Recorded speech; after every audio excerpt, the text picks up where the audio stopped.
3RC is a company that focuses on experiential youth marketing with a strong focus, I understand, on high school learners. That is an important market as far as the future is concerned. It also conducts an annual survey called Future Facts, and we're now in conversation with Cheytanov, who's MD of the company. A very warm welcome to you. You make the very interesting point here.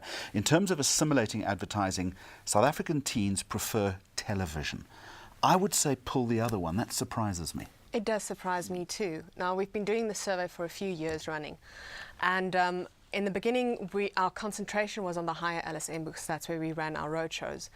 We have now assimilated a much wider market for the kids, going all the way into the townships, and therefore they are watching more TV. They don't have all the technology that our higher end learners do have. So out of the 5,000 kids that we had the survey with, and over just 1,000 of them completing a full survey.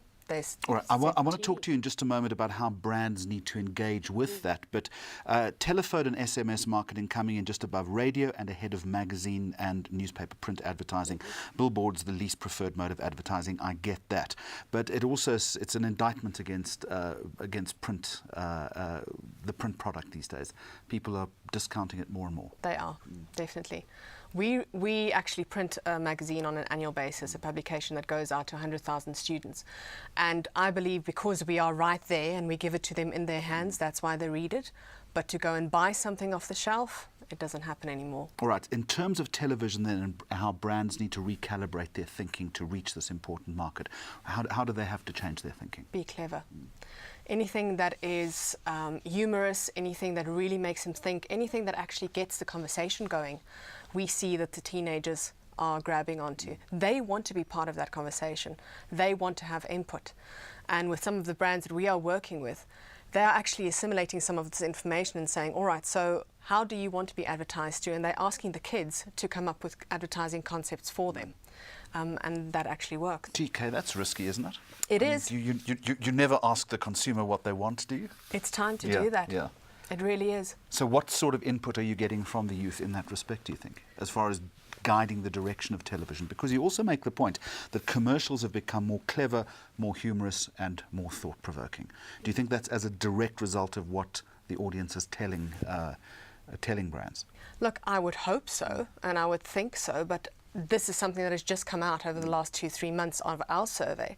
I would actually love to be able to speak to a few more brands and say, really interact with the youth.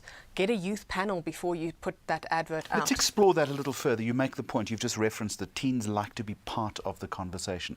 It's a question, though, of injecting yourself into that conversation in a real and an authentic manner.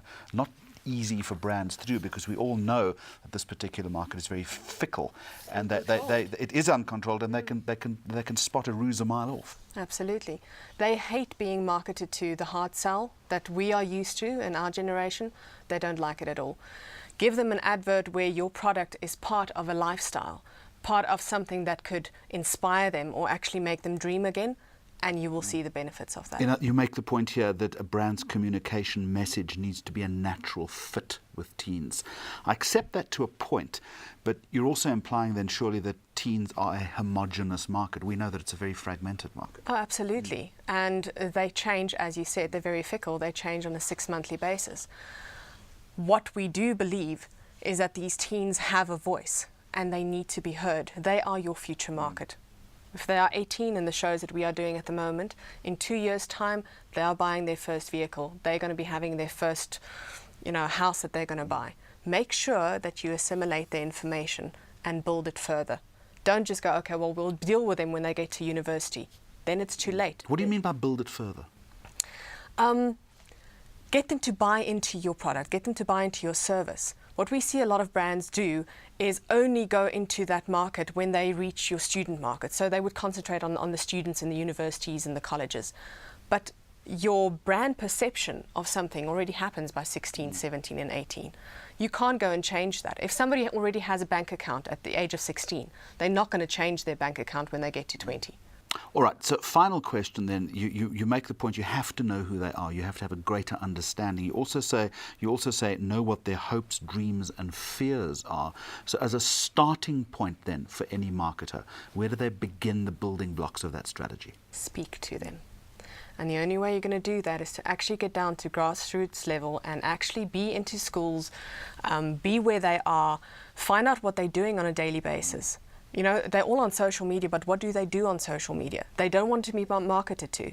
They speak to people. So start speaking to them. Open that platform. Cheytanov from 3RC. Fascinating insight. Thank you very much. My pleasure.